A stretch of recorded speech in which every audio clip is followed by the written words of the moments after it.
오늘 설교의 내용은 예수님의 제자 사도 베드로와 백부장 고넬료가 만나는 장면입니다.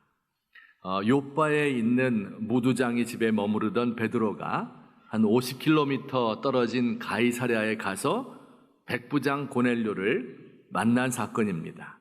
유대인의 경계를 넘어서 이방인에게 복음 전해지는 것은 참 어려운 일이 아닐 수 없어요. 유대인들은 이방인에 대해서 이교도다, 야수다, 괴물이다 이렇게 불렀죠. 그들을 멀리했습니다. 언어와 문화와 음식과 종교적 관습이 달랐어요. 유대인들은 자기들은 깨끗한 민족이고 이방인들은 더럽다고 여겼습니다. 게다가 로마는 유대를 정복한 원수나라이잖아요. 어떻게 이들에게 가서 복음을 전할 수 있을까? 복음 전하려면 이 경계를 뛰어넘어야 되는데, 그 마음을 열어야 되는데 이것이 어려운 것이죠. 하나님께서는 베드로를 택해서 그의 생각을 바꾸어 주신 거예요.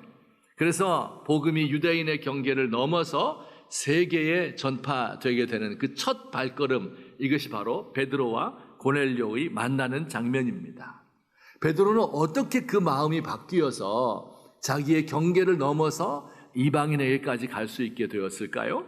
하나님께서는 베드로를 어떻게 도우시고 어떻게 이끌어서 이방인에게까지 나아갈 수 있도록 도와주셨을까 하는 것이 오늘의 주제입니다. 제가 두 가지로 나누어 설명드리는데, 우선 첫째, 시작.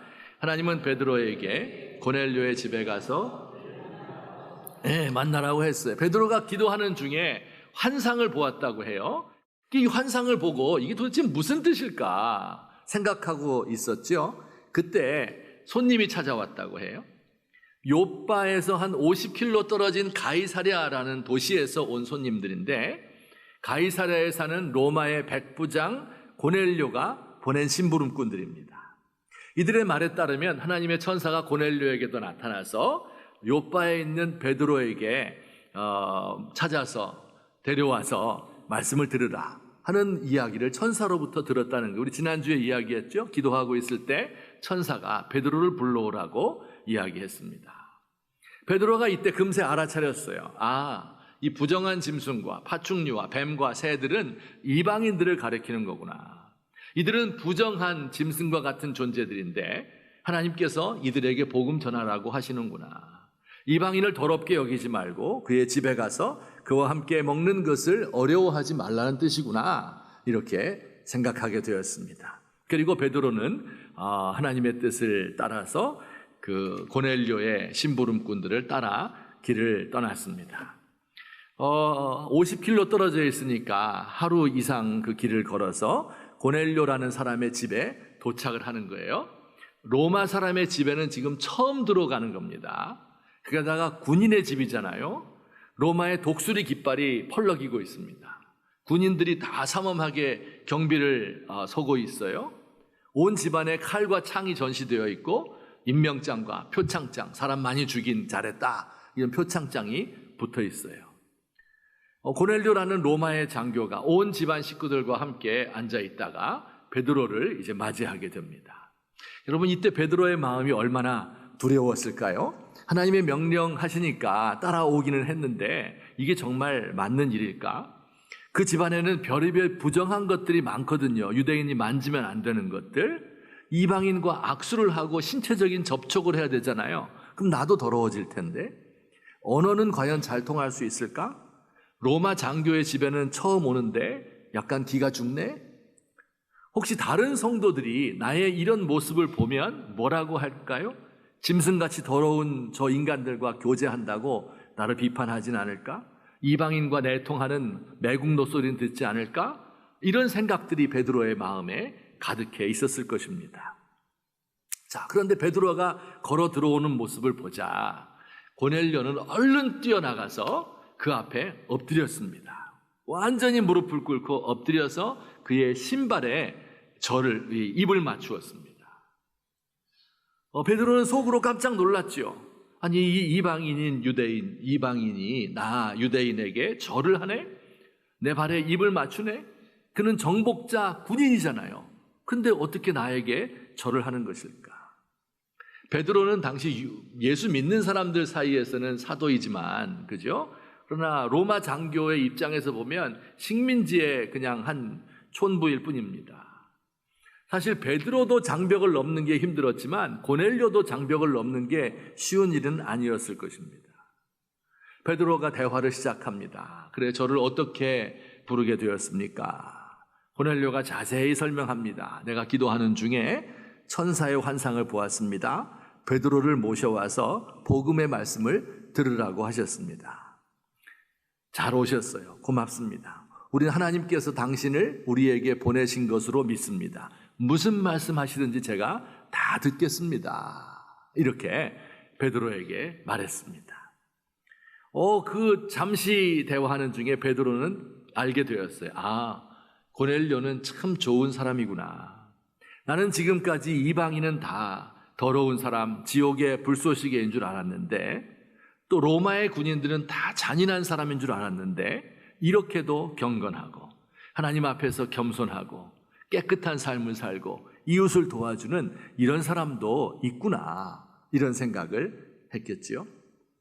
하나님께서 깨끗하다고 한 것을 내가 속되다고 하지 말아라 하는 말씀과 딱 일치하는 거지요. 고넬료는 괴물도 아니고 더러운 사람도 아니다 하는 것을 깨닫게 되었어요. 그 속마음이 깨끗한 사람이로구나 하는 것을 알았죠. 그와 몇 마디 대화를 나누면서 서로 통한 거예요. 자기 말을 알아듣는 고넬료를 보며 참 귀하다고 느꼈어요. 그들이 헬라어로 소통했을 것 같아요. 당시에 공용어가 헬라어였는데 베드로는 교육을 많이 받지 못했기 때문에 유창하진 않았지만 그래도 일상 언어 정도를 쓸 수 있었을 것 같아요. 그러나 대화는 언어로만 하는 게 아니죠. 눈이 마음의 창이잖아요. 눈과 눈이 마주치면서 내 안에 있는 영과 저 고넬료에 있는 영이 함께 소통하는 것을 느끼게 된 것입니다. 이방인에 대한 편견은 눈 녹듯이 사라졌습니다. 그리고 베드로가 이렇게 혼자서 독백을 합니다. 우리 같이 읽겠습니다. 시작. 베드로가 입을 열어 말하되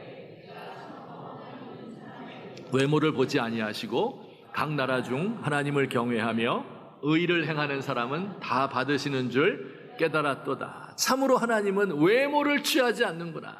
이 사람이 유대인이든 이방인이든 군인이든 민간인이든 남자든 여자든 종이든 자유자든 이런 사람의 외모를 취하는 분이 아니로구나 깨달았습니다. 각 나라 중에 누구든지 예수를 믿는 사람이 있을 수 있겠구나 하는 것을 알게 되었습니다. 이것이 하나님께서 베드로를 격려해서 환상을 보여주시니까 베드로가 깨닫게 된 것이죠. 베드로 스스로 내가 가서 복음을 전해야지, 이게 안 되는 거예요. 왜냐하면 경계를 뛰어넘는 것이 어렵기 때문에 그렇습니다. 여기서 한 가지 짚고 넘어가야 될 진리가 있는데, 바로 두 사람이 만났잖아요. 그런데 고넬료가 베드로를 찾아간 것이 아니고 베드로가 고넬료를 찾아왔다는 게 중요한 거예요. 우리는 너나 할 것 없이 우리 세계에 갇혀 있는 것을 좋아합니다. 왜냐하면 이것을 넘어서려면 돈이 들어야 되고 또 위험한 일이기도 하고 우리의 정체성이 훼손된다고 생각하기 때문에 그렇습니다.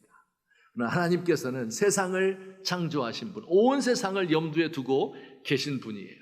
복음이 이 안에 갇혀 있는 것을 원하지 않고 우리 안에 좁은 틀 안에 갇혀 있는 것을 원하지 않고 이 경계를 헐어버리고 장벽을 무너뜨리고 세상 속으로 나아갈 것을 명령하시는 우리 하나님이신 것을 믿으시기를 주의 이름으로 축원합니다.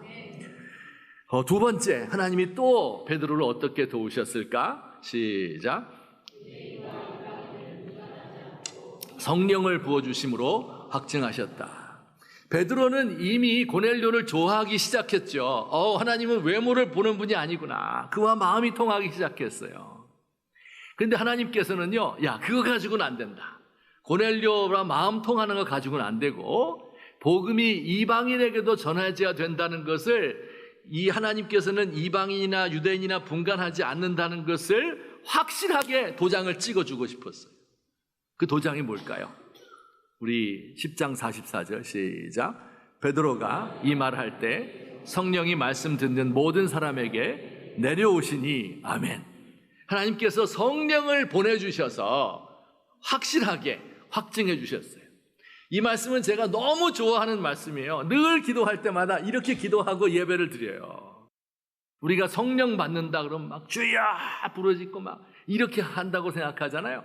근데 오늘 여기 보니까 말씀 듣는 중에 성령이 그들 가운데 내려오셨다. 와, 우리 매주일 제가 설교하는 가운데 성령이 우리 가운데 오셔서 우리의 마음을 열어주시고 우리의 눈을 밝혀주시고 나의 갈 길이 무엇인지 인도해 주시고 내 힘없는 나에게 능력을 주셔서 다시 한번 일어나서 힘있게 살아갈 수 있도록 도우시는 그 능력이 우리에게 임한다면 얼마나 좋을까. 이것이 제가 늘 바라며 기도하는 건데 고넬료의 가정에 바로 그런 일이 일어난 것입니다. 하나님께서 성령을 보내셔서 그들 가운데 예언도 하고 방언도 하고 병도 고치고 이런 은사가 나타남으로 하나님이 이 이방인들을 함께 하신다 하는 것을 확실하게 도장 찍어 주셨습니다. 베드로는요, 이방인이 성령 받는 것을 보고 놀라기도 하면서 그 마음 한구석으로는요 불편했을 거예요.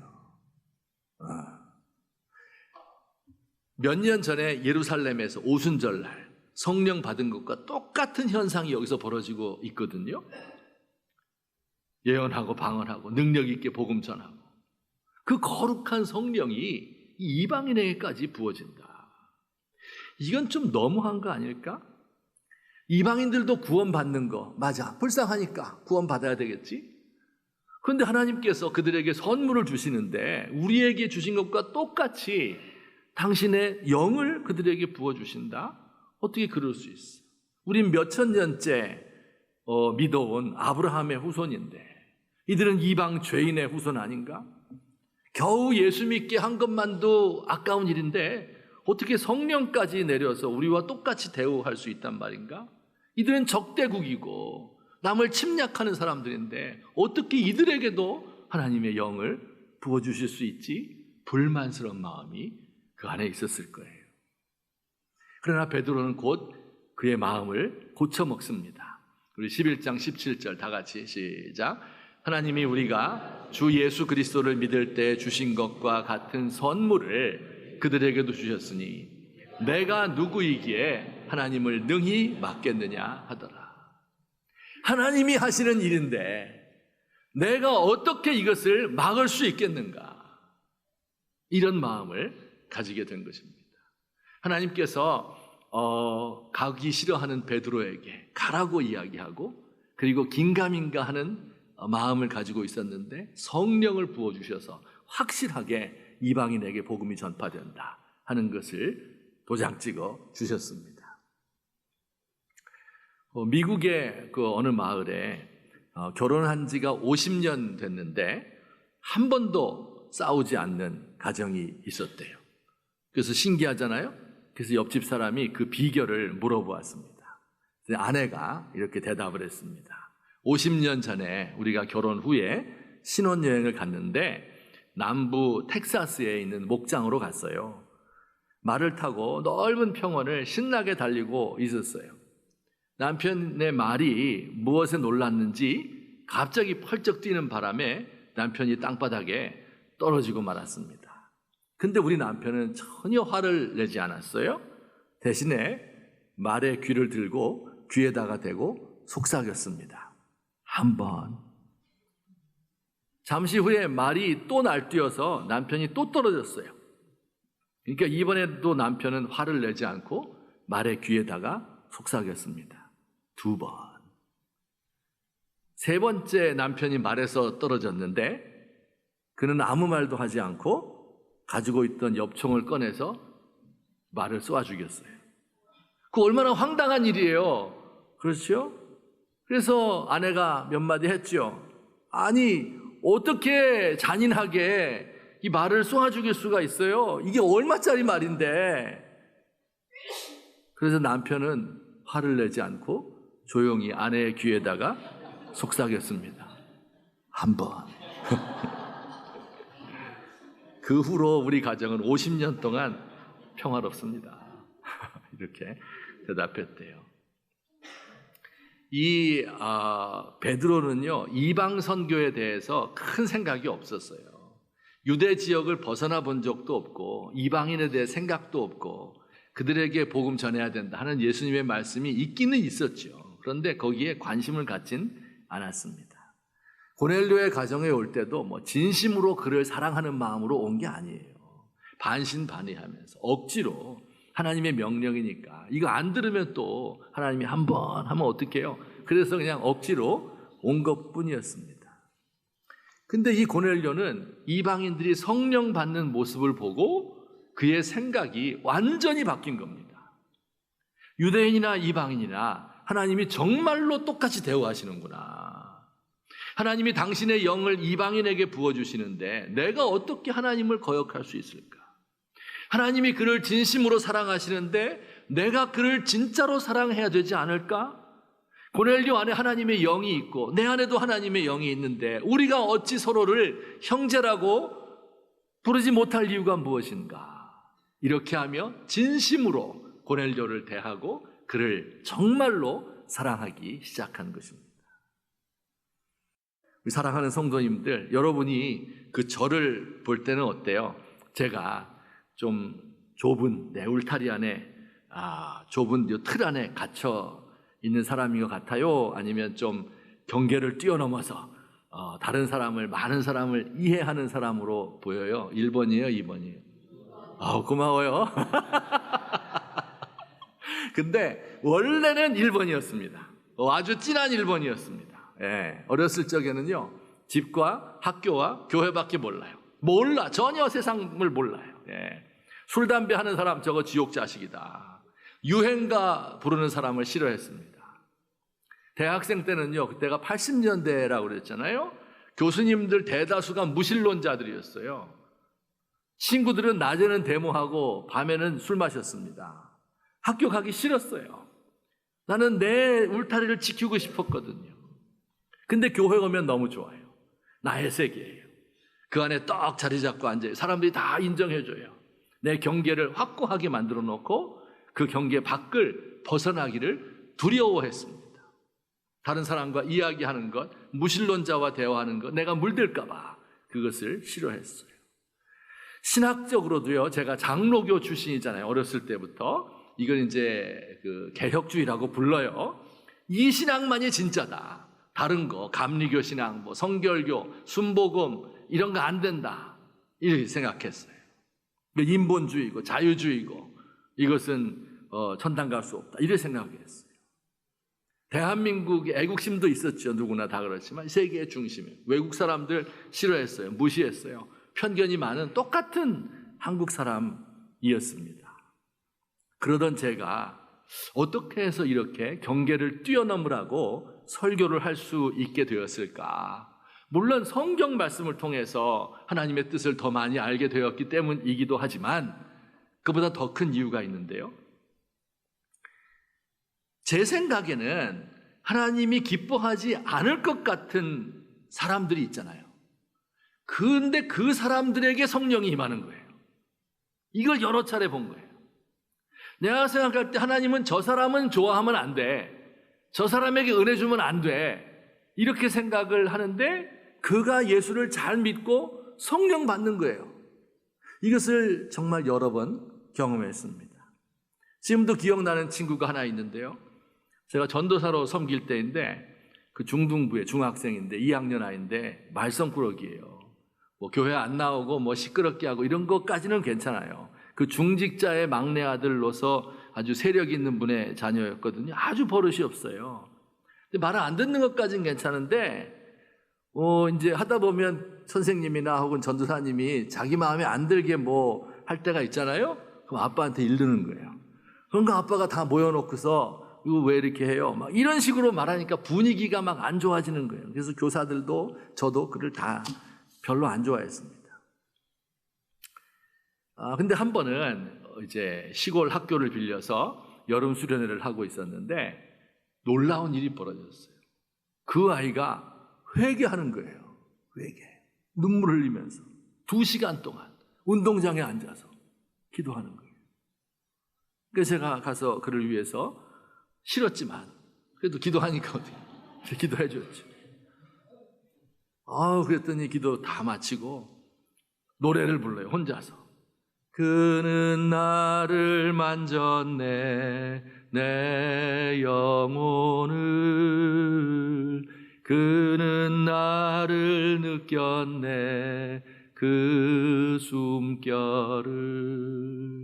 윤복희가 부른 당시에 이제 유행하던 복음성가였어요. 내 기준에 따르면 절대 회개하지 않을 아이였어요. 그런데 하나님이 그를 만나주셨습니다. 그때 제가 상당한 충격을 받았습니다. 내 생각과 하나님의 생각이 다르네. 내가 혹시 너무 좁은 세계에 갇혀 있는 것은 아닐까? 회의가 들었던 첫 번째 사건이었습니다. 그 다음에 수련회가 또 열렸습니다. 이번에도 절대로 은혜 받지 못할 애가 하나 있었는데, 그 애는 전교 1등 하는 굉장히 똑똑한 여학생인데, 아빠는 고려대학교 교수이고 엄마는 초등학교 선생님이에요. 엘리트 집안이죠. 공부 다 잘해요, 거기는. 신앙이 없어요. 그뿐만 아니라 이 표정이 아주 찬바람이 생생 도는 표정이 있잖아요. 말을 붙여도 애가 대꾸를 안 해요. 지금 중학생들은 다 안 해요. 근데 옛날 중학생들은 다 했거든요. 어른이 말하는데 어디 이게 통하던 그 시절이었잖아요. 근데 제가 말해도 대답을 안 해요. 근데 그 친구가 수련회에 왔는데요. 어디서 은혜 받았는지는 모르겠지만 3박 4일 동안 울면서 회개했어요. 근데 그런 사람은 그때부터 지금까지 한 번도 본 적이 없습니다. 그렇게 심하게 3박 4일 동안 회개하는 거예요. 그래서 제가 이거 정말 내가 생각하는 것과 너무 다르구나. 우리 교회도 찬바람 도는 분들 한 두세 분 있어요. 언젠가는 심하게 회개할 날이 있을 줄로 믿습니다. 나중에 알게 되었는데 그 아이의 아버지가 교수님이잖아요. 근데 그 북한을 왕래하면서 국가보안법에 걸려가지고 간첩죄로 형을 살았던, 여러 차례 형을 살았던, 사형 선고받고 이랬던 분이에요. 아마 그 아이의 속에도 응어리신 게 많이 있지 않았을까 그런 생각은 듭니다. 내 기준에 은혜 받을 거라고 생각하지 않았는데 성령 받은 사람은 그 이후에도 계속 늘어나만 갔어요. 문제아들, 운동권 친구들, 교회에서 문제 일으키는 사람, 성격이 냉정하고 차가운 사람, 심지어 조직폭력배 출신도 있어요. 어떤 사람 너무 똑똑해서 하나님 비판하는 사람도 있었고, 너무 무식해가지고 못 알아듣는 사람도 있는데, 그런데 다 회개하고 예수 믿고 성령 받는 것을 보게 되었습니다. 나중엔 그 경계가 국제적으로 막 늘어나는 거예요. 내가 은근히 필리핀 사람 속으로 무시했는데 그가 은혜 받는 거예요. 두려워하고 싫어하던 중국인들이 은혜 받아 헌신합니다. 일본 사람들이 성령 받아서 기뻐하고 생각이 바뀌는 거예요. 여러분 아까 그 동영상에서 나중에 그 혐한 시위를 반대하는 사람들이 있었잖아요. 그거 다 기독교인들이에요. 평화주의자들이에요. 일본 사람들 인구 1%밖에 예수 믿는 사람 안 된다고 무시하면 절대 안 됩니다. 은혜 받은 사람 많이 있는 거예요, 옛날부터. 이런 사람들을 우리가 어떻게 내가 미워할 수 있겠는가? 하나님께서 그에게 성령을 주셔서 그의 마음이 열리게 되고 나와 소통하게 되고 진짜 기쁨으로 사랑으로 사귀게 되는데 어떻게 내가 하나님의 일하시는 것을 막을 수 있겠는가? 내 경계를 쳐놓고 이것을 안 넘어가려고 발버둥 칠 수는 없다 하는 것을 깨닫게 된 것입니다. 우리 사랑하는 성도님들도 마음속에 어떤 경계가 있을지 모르겠어요. 이것을 뛰어넘을 수 있으면 좋겠어요. 왜? 하나님께서는 큰 계획을 가지고 계시고 나만 바라보고 나만 사랑하시는 것이 아니라 내가 생각할 때 저 사람은 아니야 이렇게 생각하는 그에게도 성령을 주시고 그도 변화되어서 하나님의 일을 할 수 있도록 만드시는 그분인 것을 믿으시기를 주의 이름으로 축원합니다. 이 성령의 은혜의 대열에 함께 참여할지언정 우리의 경계를 쳐놓고 더 이상 나가지 못한다 이렇게 생각하는 저희가 되지 않기를 우리 주님의 이름으로 축원합니다.